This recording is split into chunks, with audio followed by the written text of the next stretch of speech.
अस्सलाम वालेकुम दोस्तों। चलिए आज का वीडियो लेकर के आया हूँ कि अब पूरे दुनिया में मुस्लिम धर्म में शिया और सुन्नी की लड़ाई होती है। तो 5 ऐसे राजा थे जो पहले सुन्नी थे, लेकिन किसी लालच में आकर के वो लोग ये बन गए थे, शिया बन गए थे। तो चलिए उसी की कहानी सुनते हैं ये और वीडियो बात को तो शुरू हम करते सभी हैं। लोग बड़ी अच्छी तरह से जानते हैं कि आबादी के हिसाब से हमारी दुनिया का जो दूसरा सबसे बड़ा रिलीजन है यानी कि इस्लाम, वो ऐतिहासिक तौर पर जनरली 2 ग्रुप में बटा हुआ है।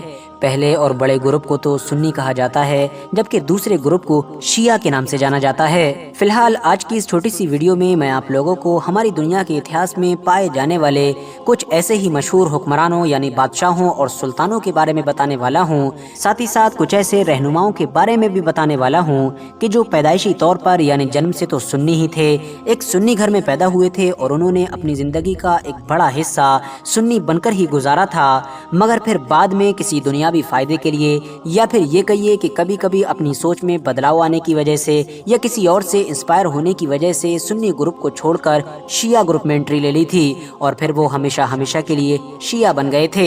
हैरानी की बात तो ये है कि इनमें से ज्यादातर लोग तो ऐसे थे जो न सिर्फ खुद ही सुन्नी से शिया बने थे, बल्कि दुनिया की एक और बड़ी आबादी को सुन्नी से शिया बनाने की वजह भी बने थे। क्योंकि जैसा कि मैंने शुरू में ही बताया कि ये ज्यादातर हुक्मरान थे या फिर रहनुमा थे, तो जाहिर है जब ये सुन्नी से शिया बने तो दुनिया की एक और बड़ी आबादी ने इनके साथ ही दूसरे ग्रुप में जाने का फैसला किया या फिर उनको मजबूरन जाना पड़ा। फिलहाल दोस्तों इस लिस्ट में पहले नंबर पर नाम है अली आदिल शाह फर्स्ट का। ये दरअसल सल्तनत बीजापुर के 5वें हुक्मरान थे और आपकी नॉलेज के लिए बताता चलूं कि सल्तनत बीजापुर किसी दौर में साउथ इंडिया के इलाके में कायम होने वाली एक मुस्लिम सल्तनत थी और इसी मुस्लिम सल्तनत के ये 5वें हुक्मरान थे। इस सल्तनत की बुनियाद किसी दौर में इब्राहिम आदिल शाह ने रखी थी और इंटरेस्टिंग बात यह है कि इस सल्तनत की बुनियाद रखने वाले इब्राहिम आदिल शाह ऐतिहासिक तौर पर सल्तनत उस्मानिया के सबसे मशहूर सुल्तान यानी कि मोहम्मद फातेह के भाई थे।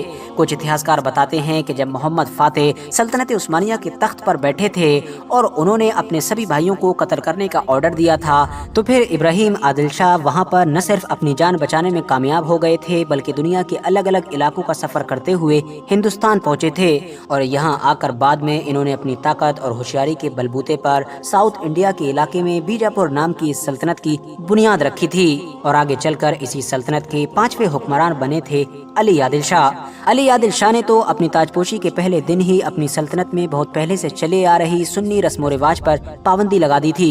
उसकी जगह पर जो शिया रस्म रिवाज थे उनको इंट्रोड्यूस कराया गया। इतना ही नहीं, ईरान के इलाके से आने वाले बहुत सारे स्कॉलर्स, बहुत सारे मुबल्लिगीन कि जो दरअसल शिया ग्रुप की तबलीग किया करते थे, उसका प्रचार किया करते थे, उनको न सिर्फ अपनी सल्तनत के इलाके में इजाज़त दी गई, बल्कि जो उनकी तबलीग की सरगर्मियाँ हुआ करती थीं उसके लिए सल्तनत की तरफ से उनको इनाम या फिर एक मुकर्रर तनख्वाह भी दी जाती थी। फिलहाल इस लिस्ट में अब अगला नाम है मोहम्मद खुदाबंदा अल जाइतू का। ये दरअसल सरजमीन फारस पर कायम होने वाली एलखानी हुकूमत का 8वां हुक्मरान था और रिश्ते में हलाकू खान का पोता भी लगा करता था। याद रहे कि ये जो एलखानी सल्तनत थी ये दरअसल मंगोलों की ही सल्तनत थी कि जो चंगेज खान के बाद में जब धीरे धीरे मंगोल सल्तनत आपस में टूटना शुरू हुई थी उसके बाद ही वजूद में आई थी। मोहम्मद खुदाबंदा ने एक बादशाह की हैसियत से 1304 से लेकर 1316 तक राज किया था। पैदाइशी तौर पर तो ये इंसान एक ईसाई हुआ करता था, मगर अपनी एक प्यारी और महबूब बीवी के बार बार कहने की वजह से इस इंसान ने इस्लाम धर्म अपना लिया था। इब्ने बतूता के मुताबिक मोहम्मद खुदाबंदा ने शुरुआत में तो एक सुन्नी की हैसियत से ही इस्लाम धर्म अपनाया था और साथ ही साथ अपनी सल्तनत में जो सुन्नियों का शाफई मसलक है उसको बहुत ज़्यादा प्रमोट करने की कोशिश की थी, मगर बाद में एलखानी सल्तनत में रहने वाले बहुत सारे शिया स्कॉलर से इंस्पायर होकर और उनकी सोहबत में रहकर मोहम्मद खुदाबंदा सुन्नी से शिया बन गया था। सन 1306 ईस्वी में तो बाकायदा मोहम्मद खुदाबंदा ने सुल्तानिया नाम का एक शहर आबाद किया था, जिसमें उसने दूर दराज से शिया स्कॉलर्स को बुलाकर आबाद किया था। ऐसा माना जाता है कि मोहम्मद खुदाबंदा ने अपनी सल्तनत में रहने वाले आम लोगों से एक लंबे वक्त तक अपने सुन्नी से शिया बन जाने वाली बात को छुपा कर रखा था, मगर फिर 1310 ईस्वी के बाद मोहम्मद खुदाबंदा की तरफ से खुलेआम ये ऐलान कर दिया गया था कि अब वो सुन्नी से शिया बन चुका है। इस लिस्ट में अब अगला नाम है शेख इब्राहिम ज़िगज़ाकी का। ये दरअसल नाइजीरिया में रहने वाले एक ऐसे मशहूर शिया आलिम यानी कि शिया स्कॉलर हैं कि जिनका जन्म 5 मई सन 1950 ईस्वी में हुआ था। नाइजीरिया में इनको न सिर्फ शिया मुसलमानों का कायद माना जाता है बल्कि ये नाइजीरिया की इस्लामी तहरीक के सरबराह भी हैं। साथ ही साथ इनको नाइजीरिया में आयतुल्लाह खामनाई का मजहबी नुमाइंदा भी माना जाता है। वैसे तो शेख इब्राहिम ज़िगज़ाकी का आज के दौर में नाइजीरिया में एक अलग ही रुतबा है।